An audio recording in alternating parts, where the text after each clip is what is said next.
Hello बच्चों, आपका स्वागत है नानी से सीखो हिंदी में। पिछले वीडियो में मैंने आपको क्या बताया था? स्वर की मात्राएं, और उन मात्राओं का प्रयोग मैं आज व्यंजन के साथ करूंगी। तो फिर से देखो मात्राएं कैसे लिखी जाती है।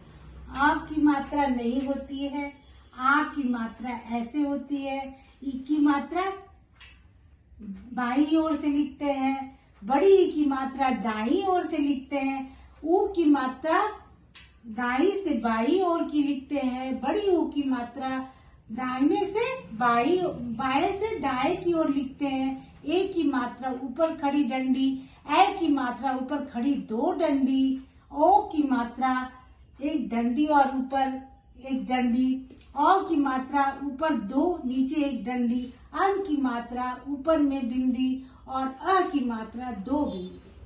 तो चलो बच्चों, फिर से आपको याद हो गया ना।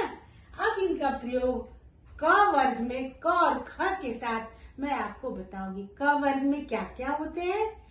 क, ख, ग, घ, अंग।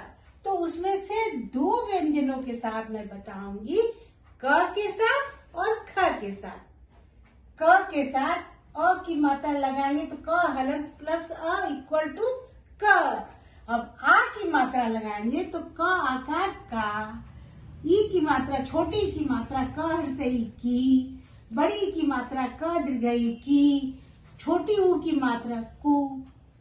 हमेशा छोटी ऊ और छोटी ई को हल्के उच्चारण करते हैं और उससे दुगने उच्चारण में बड़ी ऊ बड़ी ई की मात्रा होती है।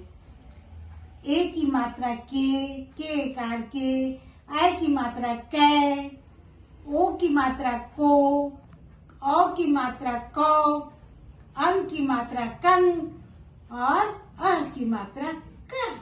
उसी तरह से ख ख हलंत प्लस अ इक्वल टू ख।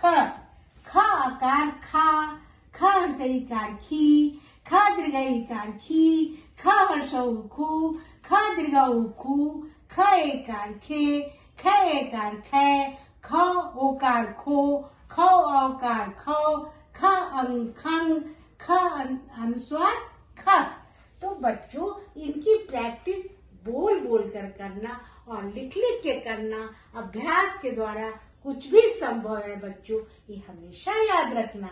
इसलिए इनको आप अपनी कॉपी और पेंसिल में 5-5 बार अभ्यास करोगे तो आराम से सीख जाओगे। सीखोगे ना मेरे बच्चों? तो आगे फिर मैं ग और घ की मात्राओं के साथ इनका प्रयोग बताऊंगी, क्योंकि पंचम वर्ण क्या होता है? क, ख, ग, घ, अंग। पंचम वर्ण के साथ मात्राएं नहीं लगती हैं, तो 4 ही वर्ण बताऊंगी। अब ख तक हो गया, ग, घ। इन दो के साथ मैं फिर से आपके पास आऊंगी और बताऊंगी अगले वीडियो में। ठीक है बच्चों? कुछ सीखा आपने या नहीं? सीखो और प्रैक्टिस करो, अभ्यास करो और उनको लिख के, क्योंकि किसी चीज का अभ्यास आप लिख के करोगे तो आराम से सीख जाओगे। तुम्हें कोई मेहनत भी नहीं लगेगा बच्चों। तो बाय बाय बच्चों।